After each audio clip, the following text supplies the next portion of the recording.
বিসমিল্লাহির রহমানির রহিম। আসসালামু আলাইকুম। কেমন আছেন আপনারা সবাই? আলহামদুলিল্লাহ, আমিও ভালো আছি। আজকে আপনাদের মাঝে আমি নিয়ে আসছি পাতলা খিচুড়ি। তো খিচুড়িতে আমরা সবাই কম বেশ রান্না করতে পারি। তো আমরা সবাই বেশিরভাগ ডাল দিয়ে আমরা খিচুড়িটা রান্না করে থাকি। তো আমরা আজকে আতপ চালের খিচুড়ি করব। যে আতপ চালটা আমরা পিঠা খাই, পিঠা তৈরি করি, সেটা দিয়ে আমি পাতলা খিচুড়ি তৈরি করব। আজকে আমি কোনো ডাল ব্যবহার করব না এর মধ্যে। তো যে যেভাবে রান্না করে, আমি যেভাবে রান্না করি সবসময় সেভাবে আপনাদের কাছে আমি করে দেখাবো। এখানে আমি 250 গ্রাম আতপ চালটা নিয়ে নিয়েছি। তো 250 গ্রাম এখানে আতপ চাল ভালো করে ধুয়ে নিয়েছি। আপনার চাইলে পোলার চালটাও নিতে পারেন। তো এখানে 250 গ্রাম আছে চাল। আর লাগবে পরিমাণ মতন তেল, হলুদ গুঁড়ো পরিমাণ মতন, মরিচ গুঁড়ো পরিমাণ মতন, লবণ পরিমাণ মতন। এখানে কিছুটা পেঁয়াজ বেরেস্তা আমি ব্যবহার করব। 2টো পেঁয়াজ কেটে নিয়েছি। লাগবে পোলার পাতা আর কাঁচামরিচ। 1 চামচ ভরে আমি আদা রসুন বাটা নিয়ে নিয়েছি। এখানে ধনিয়ার গুঁড়ো নিয়েছি, 2টো দারচিনি নিয়েছি, 3টা, 2টো এলাচি নিয়ে নিয়েছি। অন্য কোনো গরম মশলা এখানে ব্যবহার করব না। আর নিয়েছি তেজপাতা, আর হচ্ছে আধা চামচ পরিমাণ জিরার গুঁড়ো। তাহলে চলুন আমরা রান্নার মধ্যে চলে যাই। আমরা রান্নার কাছে চলে আসছি। আমি একটু বলে নিই, আপনারা এরকম ধরনের পাতিলে রান্না করবেন। এরকম পাতিলে রান্না করে খিচুড়িটা খুব ভালো হয়। আর যদি সসপ্যান বা ফ্রাই প্যান আপনারা ইউজ করতে পারেন। তো আমি আজকে এখানে কোনো ডাল ব্যবহার করব না। আমরা যেভাবে নর্মাল যে পাতলা খিচুড়িটা তৈরি করি সেটাই আজকে আপনাদেরকে রান্না করে দেখাবো। তো আমি এখানে কোনো গরম পানি ব্যবহার করব না। আমরা ডাইরেক্টলি যে চালটা আছে ধুয়ে রেখেছি সেটা আমি এর মধ্যে এখন দিয়ে দিব। চালটা আমি এখন দিয়ে দিচ্ছি। বিসমিল্লাহির রহমানির রহিম।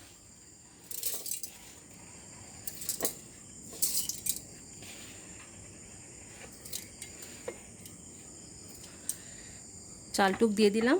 এখন আমি এর মধ্যে পরিমাণ মতন পানি দিব। যেহেতু 1 পোয়া আছে, আমার এখানে আধা কেজির বেশি পানি দিতে হবে। তো এটা আমার আধা কেজির পাতিল, আমি এখানে 250 গ্রাম নিয়েছি। যেহেতু এটা বেড়ে যাবে, পানি দিয়ে দিচ্ছি। এটা হচ্ছে নর্মাল পানি।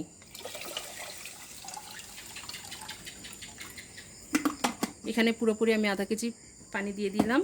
চিকন চাল হলে আমাদের পানির পরিমাণটা কম লাগে, আর যদি মোটা চাল হয় তাহলে একটু পানিটা বুঝে আপনারা একটু বেশি করে দিবেন। যেহেতু মোটা চালে পানি লাগে বেশি। এখন আমি পরিমাণ মতন লবণ দিয়ে দিচ্ছি। 1 চামচ ভরে লবণ দিয়ে দিচ্ছি। পরে প্রয়োজন পড়লে আমরা আবার লবণ দিব। হলুদ গুঁড়ো দিয়ে দিচ্ছি আধা চামচ পরিমাণ।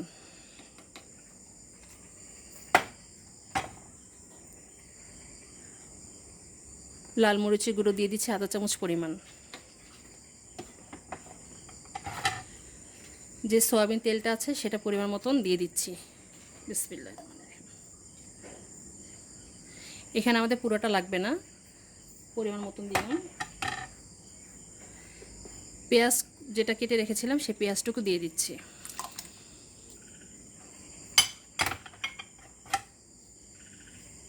এখানে যে গরম মশলাগুলো আছে, তেজপাতা, দারুচিনি আর 2টো এলাচ, এটা আমি দিয়ে দিচ্ছি।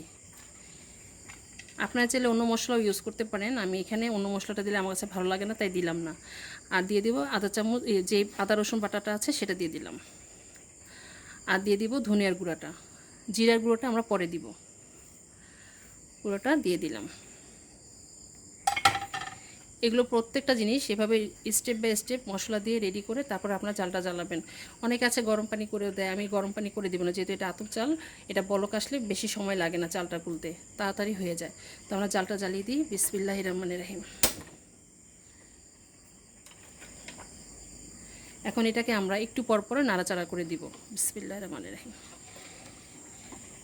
এটা নাড়াচাড়া না করলে নিচের দিক দিয়ে এটা লেগে যেতে পারে। তো আমরা একটু পরপর এটাকে নাড়াচাড়া করে দিব। তাহলে আমরা এটাকে বলক আসা পর্যন্ত অপেক্ষা করি। আমাদের খিচুড়িটা এখনও বলক আসেনি, এটা একটু বলক আসতে সময় লাগে। আমরা যে চালটা যে সময় যখন আমরা ধানটা করি, যে নবান্নে যে চালগুলো বের হয় আতপ চাল, যেটাতে বেশিরভাগ পিঠা তৈরি করা হয় গ্রাম অঞ্চলে, তারা এভাবেই খিচুড়িটা রান্না করে বেশিরভাগই খায়। এই চালটার খিচুড়িটা কিন্তু খুব মজা। আমরা তো ডাল দিয়ে করি, কেউ সবজি দেয়, এটার মধ্যে সবজিও দেওয়া যাবে। আমি সবজি ছাড়াই করি, যেহেতু এটা গরুর মাংসের সাথে খুব ভালো লাগে, ভর্তার সাথে ভালো লাগে, আচারের সাথে ভালো লাগে, যে যেভাবে খায়। ইলিশ মাছ ভাজার সাথে ভালো লাগে। তো আমরা এইভাবে আজকে গরুর মাংস রান্না করেছি, আমরা এইভাবে খাবো, সেজন্য আজকে এই খিচুড়িটা আপনাদেরকে রান্না করে আপনাদের সাথে শেয়ার করছি।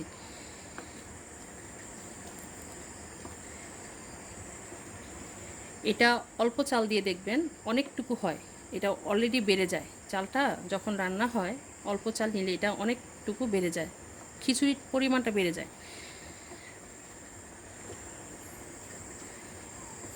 আপনারা মাংস দিয়েও একবারে দিয়ে রান্না করতে পারেন, এভাবে রান্না করবেন। আমি যেভাবে যে প্রসেসে রান্না করছি একবারে সব কিছু দিয়ে বসিয়ে দিবেন। আমি পোলার পাতা, তারপরে জিরার গুঁড়ো, পেঁয়াজের বেরেস্তা, কাঁচামরিচ এগুলো লাস্ট পর্যায়ে দিব। এখানে হলুদের পরিমাণটা আপনারা একটু বাড়িয়ে দিবেন।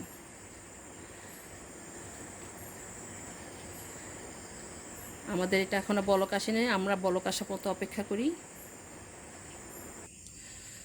আমাদের খিচুড়িটা বলক চলে আসছে, চুলার আঁচটা কম করে দিব। এখন এটা কিছুক্ষণ পরপর আমাদের নাড়াচাড়া করতে হবে।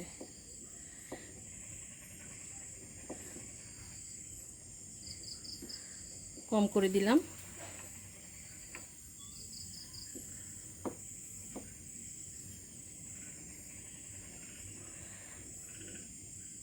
আমরা কিছুক্ষণ অপেক্ষা করব, আবার একটু পরে আমরা একটু নাড়া দিয়ে দিব। আমি অফ ক্যামেরা একবার নেড়ে দিয়েছিলাম, তো এখন আমি আরেকবার নাড়া দিয়ে দিচ্ছি।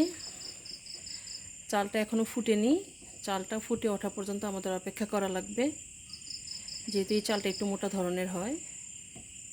এই যে দেখুন মোটা ধরনের, তো একটু সময় লাগবে। তাহলে আমরা চালটা ফুটে ওঠা পর্যন্ত অপেক্ষা করি। আমাদের কারেন্ট চলে গিয়েছিল, তা আপনি একটু অ্যাডজাস্ট করে নেবেন। তো এই তো আমাদের খিচুড়িটা প্রায় হয়ে আসছে, চালটা গলে আসছে। এখন আমি এর মধ্যে যে জিরার ফাঁকিটা ছিল আধা চা চামচ পরিমাণ, সেটা এখন দিয়ে দিব। দিয়ে দিলাম। যে কাঁচামরিচগুলো আছে সেগুলো দিয়ে দিব, আর দিয়ে দিব পোলার পাতাগুলো। আপনাদের কাছে যদি পোলার পাতা না থাকে না দিলেও চলবে, যেহেতু আমার কাছে আমার গাছ আছে পোলার, সেজন্য আমি এর মধ্যে দিয়ে দিলাম খিচুড়ির মধ্যে।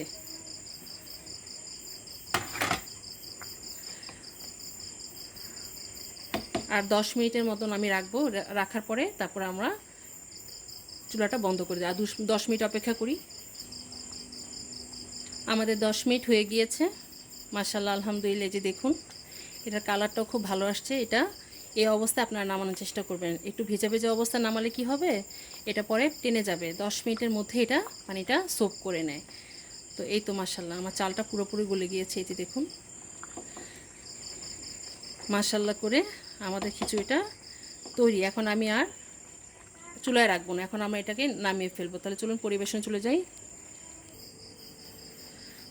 তৈরি হয়ে গেল আমাদের পাতলা খিচুড়ি। মাশাআল্লাহ আলহামদুলিল্লাহ আমাদের খিচুড়িটা খুব মজা হয়েছে। এর সাথে আমি যে পেঁয়াজ বেরেস্তাটা ছিল এর উপর দিয়ে দিয়েছি। আপনারা অবশ্যই পেঁয়াজ বেরেস্তাটা খাওয়ার সময় দিয়ে নেবেন, তাহলে আর খেতে আরও বেশি ভালো লাগবে। আর কিছুটা শসা কুচি দিয়েছি, আর একটু লেবু স্লাইস দিয়ে দিয়েছি। বাস তৈরি হয়ে গেল আমাদের পাতলা খিচুড়ি। এটা অবশ্যই গরুর মাংস, ইলিশ মাছ ভাজা, মুরগির মাংস সব কিছুর সাথে এটা ভালো লাগে। আপনারা অবশ্যই একবার হলেও বাসায় ট্রাই করবেন। ডাল দিয়ে তো আমরা সবাই তৈরি করি, কম বেশ সবাই তৈরি করি। তো এভাবে একবার হলেও ট্রাই করবেন, ইনশাল্লাহ আপনাদেরটাও ভালো হবে। তো আমার এই রেসিপিটা কেমন হয়েছে অবশ্যই কমেন্ট করে জানাবেন। আর আপনারা আমার জন্য দোয়া করবেন, আমি যেন আপনাদের মাঝে আরও নতুন নতুন রান্না নিয়ে আসতে পারি। আর আমার জন্য অবশ্যই লাইক এবং শেয়ার করে দেবেন, বেশি বেশি করে সাবস্ক্রাইব করতে একদমই ভুলবেন না। আপনারা যে যেখানে আছেন ভালো থাকেন, সুস্থ থাকেন। আল্লাহ হাফেজ।